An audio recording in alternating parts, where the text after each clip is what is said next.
Welcome to Womb Talk. I'm your host, Elizabeth Vanderbilt, the owner and founder of Fruitful Womb Doula Services. In Womb Talk, we like to go over different topics that are acceptable for all audiences. We're not medical professionals. Everything on this podcast is to educate you so that you can make better choices for your body. If you have a passion for all things women's health, then let's start listening. Today, we have the lovely Sandy Schmied. Hopefully I pronounced that correctly. Oh, I did. Yay. Yes. I love the head nod. She is the owner of Wildhood Sleep. So please tell us more about yourself, what you do, just a little bit, like give us all the juicy bits. I shall. First of all, thank you so much for having me on your podcast. I really appreciate it. Um, I'm a holistic sleep coach, which is slightly different to pediatric sleep coaches in the sense that we look at the bigger picture.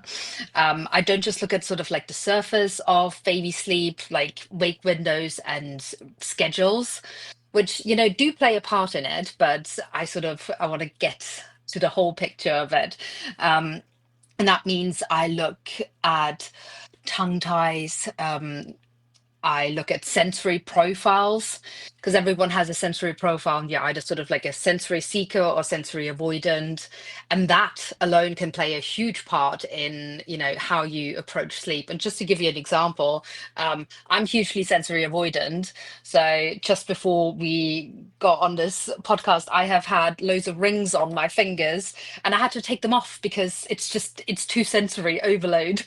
And Okay. same with like hair pieces in my face. Like I am sensory avoidant, and some kids that are on either side of the spectrum, they don't have the sensory needs met. And sometimes you find frequent night wakings happen mainly because their sensory needs haven't been met. So we don't even work on sleep, or there's an iron deficiencies that I look at, reflux, and one of my biggest things that I look at is temperament, because you've probably heard this before. Like every child is different, and it's so true. But what does that actually mean? Because for me, I like to go to bed early and I like to have 9 hours of sleep. I rarely get it, but that's what I'd like to have.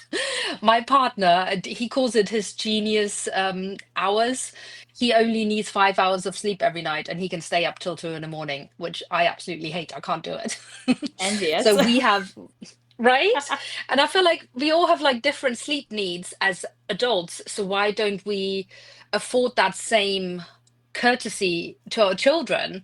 Um, and if you're a high needs baby, like loves clinging to mum or to your parents, you're gonna find the separation at bedtime a lot more difficult than other children. So there's a lot going on before I even look at sleep itself. So it's very much, it's not a one size fits all. It's gently and why sleep is tricky. I always want to get to the root cause of what's going on. There's no cry it out or any kind of like strict schedules, really. I always say I live in the ish. The Oh, first nap can be at 9-ish, and the second nap can be at 1-ish. That kind of thing. I love I it. love that. That is a good thing. Oh, well, so that means you kind of look at like a whole body approach almost for the little ones, Yeah, even. Oh, I love that. That's always yeah. my aim with my business. And then when I hear one, I'm like, ooh, they kind of do the same thing. Yeah, exactly. I love it. To me, it's a little when I get a sleep questionnaire back, it's like a puzzle that I just want to get stuck into and love figuring out why sleep is wonky. I love it. It's great. Oh, it's and the thing is, like, I know a few friends, like when I was younger, they were like looking for jobs and stuff, and some of the questionnaires and stuff, they right away when you talk at puzzles, they right away are like, ooh, you should go into crime solving, and I'm like, but there are so many other puzzles in life. Like, look at this. Like, this is an example. Like, this is not a career Mhm. that you see talked about like hands down all the time, right? And it should be more. Well, let me confess something to you right now, because it's funny that you said that.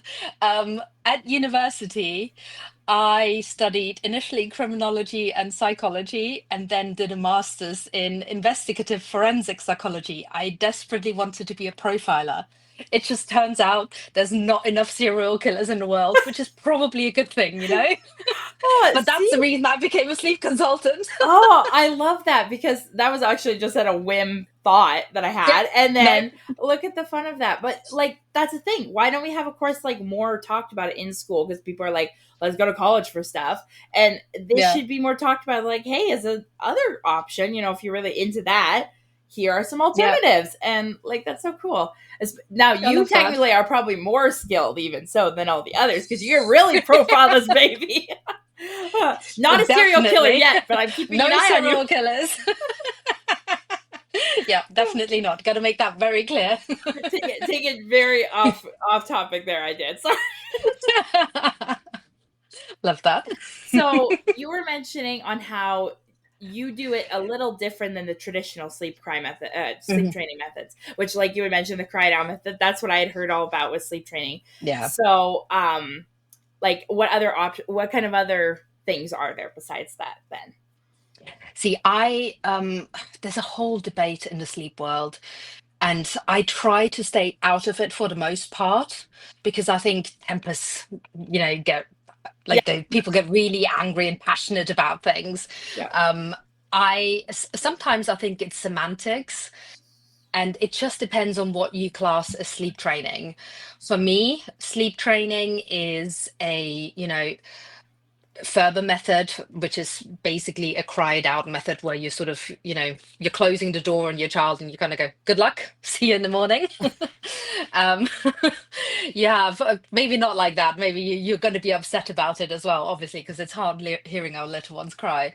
But you then have like modified versions of that where you check in on them for you check in every 5 minutes, every 10 minutes, or you check in at 15-minute intervals, then at 10 minutes, or it goes longer. Like there's so many different modified versions of that. There's a pick up, put down method, which is sometimes sold as a holistic sleep method, when in fact that thing does not exist, where again, you're just going, your baby's crying in the cot and you're going in, you're picking them up and you're holding them for 2 minutes and then you're putting them back down, regardless of whether they're still crying or not. So it's supposed to like teach them that you are responding, but you're only responding for that amount of time. To me, all of those methods don't look at the root cause of what is going on. yeah, And that's why I don't think I don't want to use those. I don't use any of those. Again, those methods do work for a lot of people because it depends on the temperament of that child, and which is why I work so much on temperament to begin with, because I really want to figure out what that child needs. And if you've got like an easygoing child that you can pass around from person to person, they can sleep anywhere, in the buggy, in a supermarket, wherever you're going, they can sleep anywhere. Chances are a cry it out based method is going to work for them okay, because they're just going to go like, well, no one's coming. I might as well go to sleep. Whereas if you have a high needs baby or a Velcro baby, a FOMO baby, there's so many different children that need more support, and giving it timed isn't going to address the yeah, issue. Just to give you an example, I've recently worked with a mum who she called me. Her baby was 6 months old. She was waking up every 45 minutes, which, wow, you know, as you you're can not imagine, mum was sleeping. like, no, not at all. And we chatted for a bit, and it turns out mum had an iron deficiency all her life. So I said, it might be worth going to your pediatrician, your GP, have that tested out, and see whether there is an iron deficiency in your little one. Because if your baby's waking up that often, something's going on, something Yeah, else other than sleep is going on. And mum got put on supplements because she was still breastfeeding. And within a week, that baby was sleeping 3 hour stretches. We hadn't done any sleep training, and any form of sleep training would not have picked up on an iron deficiency. yeah, So right. that to me is like the biggest reason that I always use that example, because it highlights so much why I don't believe in sleep training, or what I would class as sleep training. I want to look at what's really going on. Why is your baby waking up? That's really interesting. I didn't know that Yeah. that could be a cause of sleep deficiency. I should tell my mom. She doesn't sleep that good either, and she's got iron problems. I'm like, Mom, maybe there's an issue going on. Oh, definitely. Sleep train I should mom check it over out. there.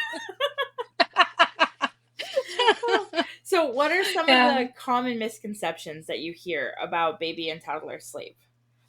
Honestly, there's so many. I'm Three, sorry. top three, top three. Go for it. Top three. Okay. I think one of my favorite ones is your baby should sleep 7 to 7. They should sleep 12 hours straight at night. Really? And it's like you're being sold this lie online that you should put your baby to sleep at 7 p.m. and they will wake up at 7 in the morning. Whereas most children actually can only manage 10 to 11 hours at night. It's very rare that a baby sleeps for 12 hours, even with wake That seems ups. long to me in my head. Right? And then you have naps on top of that. And I always say, I know I said in the beginning, I don't just do wake windows, but to me, I do have a wake window sort of average schedule, at 0 to 3 months. This is how much sleep you should have roughly. The point is, it's an average, and your baby may well be outside of that average. It may be a low sleep needs baby or a high sleep needs baby. And again, just to give you an example, I've had a client who I always asked in my consultations, what's your goal? And she said, I want my 4-month-old to sleep for 8 hours through the night without any wake ups. And I sort of said to her, I'm really sorry, but I cannot guarantee that because your baby's so young. They're going to be waking up for feeds. They're going to be hungry. Yeah. There's so many other reasons why your baby might be waking up that is integral to their survival, in Yeah. essence. Um, and we worked for a little while. We worked on wake windows because she was trying to stretch his wake windows to 90 minutes in the day. And she kept saying, really tough to like keep him awake for that time. And we shortened those wake windows to 50 minutes, which is so like it's not average at all. Like you tend to have Yeah. 90-minute wake windows at that age, roughly. And turns out we shortened the wake windows to 50 minutes. He slept more during the day and then ended up sleeping 8 hours straight through the night. It's the one thing I told her I couldn't guarantee. And it happened naturally. It's not always the outcome, obviously, Yeah. but to me, your baby should be sleeping 12 hours straight is not a thing. The other thing I hate is like you're building a rod for your own back if you're feeding to sleep or if you're rocking to sleep. To me, there are no bad sleep associations because it puts the guilt on mums. And I'm sorry, but we have a lot of mum guilt going around Yeah. anyway. Yeah. We don't need to add any more to it, right? And if you want to if you want to move away from feeding to sleep for whatever reason or rocking to sleep, then it is just a sleep association that is no longer sustainable. It's no longer working for you, and you're free to move away from that. And we can do that. That's absolutely fine. But there are no bad sleep associations. Um, Last one, sleep training. You need to sleep train your baby in order to get them to sleep through the night. That is another big one I love because that's not true. Your baby, like I said, I've shortened wake windows and had a baby sleeping through the night. Sleep training, and again, my definition of sleep training is a cried out, checking in on intervals kind of definition. Yeah. You don't need to do that. Babies don't need to learn to self settle or self soothe in order to be able to sleep through the night. It's not true. I've worked with so many clients where the children are sleeping through the night and we've never sleep trained. Yeah. That's just, it's so incredible that there are so many more because you said there are more than this even. And I'm like, this is really Yeah. unbelievable. And I've been in this space since I was like 18. I've been like passionate about this for a Wow. really long time. So I've been like reading all these motherhood books. Like I remember when I was like Hmm. 11 and my librarian was like, why is she so interested in this? But you know what I mean? So I maybe I'm like, oh, maybe the reason why it sounds so like far fetched for me is because I'm so in it. But like it seems Yeah. strange to me that this is a possible like, yeah, I totally think that, if I have a baby, I'm gonna need to sleep train it. Like my brain is like, Yeah. huh, that's not the first place it goes to. And no judgment on those who do, but like obviously, like you said, they're Yeah. misconceptions and it's not being talked enough about. No, it's so true though. Like one of my best friends had a baby recently and literally said to me at 4 months, "Oh, I think we should start sleep training soon." And I was like, sent her a long voice note, "Hold on, girl, we're not doing this." um, I've had a call with a mum today as well, and she said something really interesting about this, where I just think you're being told this thing about you just need to sleep train because that is the way to get your baby to sleep. And whereas in my opinion, sleep, getting your baby to sleep, if you use your common sense, and I don't mean for that to sound condescending, but why are we, when your baby's waking up at night, why are we going like, why is he waking up, and like mum rage, and you're getting angry, and Yeah, you're just like, I just need to get him to sleep, so I'll sleep train him. Why aren't we going like, oh, I woke up last night a few times because I drank too much water right before bedtime and I needed a wee. That's the reason why yeah, I woke up. Like, why are we not looking at, we're doing this with us when we wake up? The dogs were making too much noise. That's why I woke up. Why are we not looking into why your baby's waking up? Why are we going, oh, I just need to teach him how to sleep? yeah. No, they can do that themselves. They've got that down. Yeah, I'm sometimes I think maybe a little old school in that sense, but I'm always like, how did this go like 100 years ago? Like, I don't think this was really too knowledgeable that everyone's like, oh my god, in the town crier, baby didn't sleep tonight. Like, let's figure out why Nancy over Yeah, here can't get her baby to sleep, eh? Like, exactly. so my brain is like, what did they do back then? Like, so Yeah. yeah, that's my other side of history loving that I get into. I love that too. I love history. So, how do you support the parents emotionally as well as practically through sleep challenges? Because, like you said, the mom rage, right? And I think it is because there's a lack of sleep going on that maybe they're a little like, Yeah. gotta fix them so we can fix me because I'm like losing it. Yeah. Oh yeah. It's an interesting one because initially, before I became a sleep consultant, I've never even looked into that. It never sort of was even on my radar. I just was focusing on the kids, getting them to sleep so I can do laundry. Yep. That was sort of my biggest thing.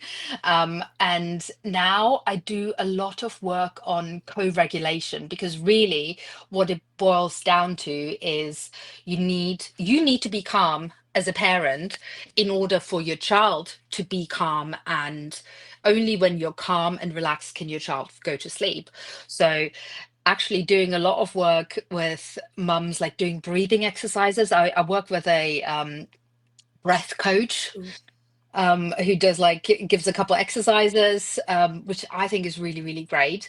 But also, one of my favorite things I always say to parents is when you're in the trenches and you're rocking your baby to sleep and you're there and you know it's going to take 20 minutes or however long of you just like rocking and bum patting them in that dark room, put some headphones in, put on your favorite podcast, take yourself out of that situation, and that way you're calm because your baby might be grumbling because you're not feeding them anymore. You're just rocking them, right? You're Yeah. moving away from feeding to sleep, and you're going to be there for ages.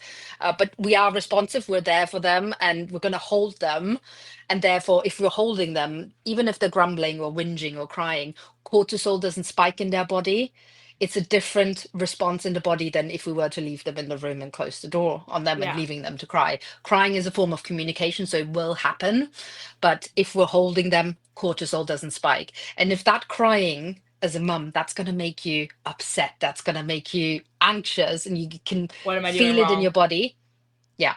And your body and your baby is going to um, feed off that Yeah. of that energy. So take yourself out of that. And there's nothing wrong with putting on a podcast. My favorite podcasts are sort of true crime podcasts, so I'm genuinely listening to I was murder gonna while I'm assume.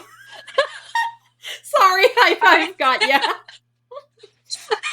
it's, I mean, whatever floats your boat, right? Yeah, right. But that's Absolutely. me.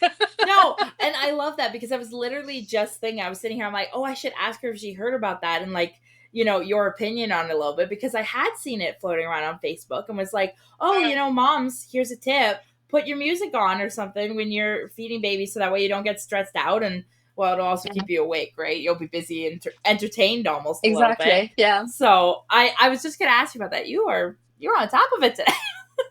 Thank you very much. I try to be. So is that the only things that you help like emotionally as well as um, practically? I felt like I interrupted a little.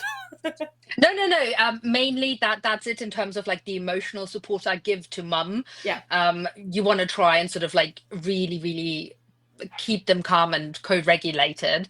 Um, there's the way I work, the way my packages are designed. So my package is 3 weeks long, and I do have a sleep questionnaire at the beginning. We have a consultation, which is like an hour long, and that's where I sort of find out. I present my sleep plan, and then I sort of open the floor to mum or dad, and go what works and what doesn't work for your family. And it's really about like practicality wise. If I suggest a floor bed and you don't have the space for one, then that goes out the window.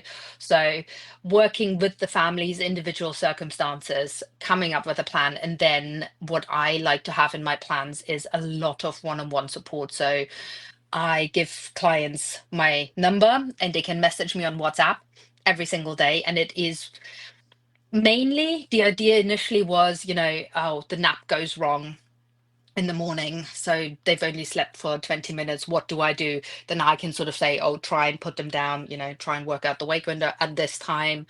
And practically speaking, give them advice. But a lot of the times I find it's just mums talking about how the night went and how exhausted they are, and just being there for them and Yeah. having someone sort of like those check-ins and those voice notes. I do a lot of voice notes because I like talking. um Same. so exactly right. And it's just that sort of to give them the feeling that they're not alone. So I'm always there with WhatsApp support, Okay. and I think that works really well. And so that's like your one-on-one support that you give to parents? Yeah, Okay. yeah. Exactly. And is that the only way to work with you? Are you virtual? Are you able to help people I so worldwide a little bit? Like, let's talk about that for a minute. I am mainly virtual, so I work with people in New Zealand and South Africa. I'm based in Glasgow. I'm from Austria. I used to live in London, so we're very, Love you know, it. multinational. I used to live in the States as well, in Kansas City, actually. Okay. You really have Yeah. seen some places. I love it. Oh yeah, yeah, yeah. And I love it. I think it's so nice to like connect with people from different parts of the world and find out how they're working, how their sort of family unit works. I also work with a lot of um, dads, so same-sex couples, Okay. which I absolutely love. I think it's just fantastic. It's some of the best jobs I've had, I have to say. They're Okay. just really, really great. Um, I I have to mainly work via Zoom or video calls, and like I said, WhatsApp is you can reach me from anywhere. I do have packages that are sort of bespoke where I come to your house. However, I don't think they're necessarily ideal, because what my aim is to give parents all the tools that they need to sort sleep out themselves. I want them to walk away from, having worked with me feeling confident and knowing what they can do if, they have another baby, or yeah, their kid starts nursery and sleep goes a bit wonky again. Yeah. And that way, you have that whole you know what you're doing at that moment in time. And if I come in and do all the work for you, They're not going to know what to you're do. not going to feel confident. Yeah. So I do prefer almost working virtually. It Yeah. just makes more sense to sort of be there for people virtually and give them the tools to do it themselves, because it makes them better parents as well. It gives them the confidence. I They're love it. already good parents. You're like the Nanny McPhee of sleep. I'm trying to remember the quote exactly. It's like, if you need me but do not want me, I will be there. Yes, But then yes. if you want me but do not need But me, I don't won't. need me. Yeah, There we go. I yeah. actually even memorized that. I remember the whole thing. That was really good. I love that film. Yes, that's such a What and good all. one. I think maybe there are people correlated that work in the birth world and field, and it started from a stem of loving Nanny McPhee. Maybe, possibly. Yes. Definitely. So Definitely. you did send me some links that I could put in the description, but is there anything else like Mhm. you want to tell them, like to find you at a certain spot where you hang out the most? Like, are you a big Instagram fan, or like tell me a little bit that way so they know where to find So you? I'm very active on Instagram. I try to post a lot on. I think Instagram is definitely. I love TikTok, is what I should Yeah, say, right? I hang out personally, privately, a lot on TikTok. I just doom scroll, yeah, and I try to very much post at least 4 or 5 times a week some educational videos, where it's literally just me talking about, I don't know, early wake ups or whatever, and I love doing that. Um, I have a lot more other posts on Instagram. So I feel like I'm getting back to people in my DMs a lot more, because on TikTok, you tend to get those messages of like, you know, um, sugar baby. male people try exactly. I Yeah. was trying to like find a way to say it nicely, No, this is but I will raw. We send you just some money. flat out here raw. I mean, I just find that really annoying, right? Because I just want to chat to like some lovely mums Yeah, about their babies, and it's just all these guys. I'll give you money, and I'm like, no, thank you. I mean, yes, yeah. give me money, but then F off. Whereas on Instagram, some mums just go, oh, had a bad night. What do you think about this? Or, and I tend to sometimes give out like free advice if it's just like a quick one. Yeah, I try to go live, have a live Q&A every Friday on Instagram and TikTok. Today I've only done Instagram, not TikTok, because I'm running out of time yeah. in the day. So I'm trying to straddle both Instagram and TikTok.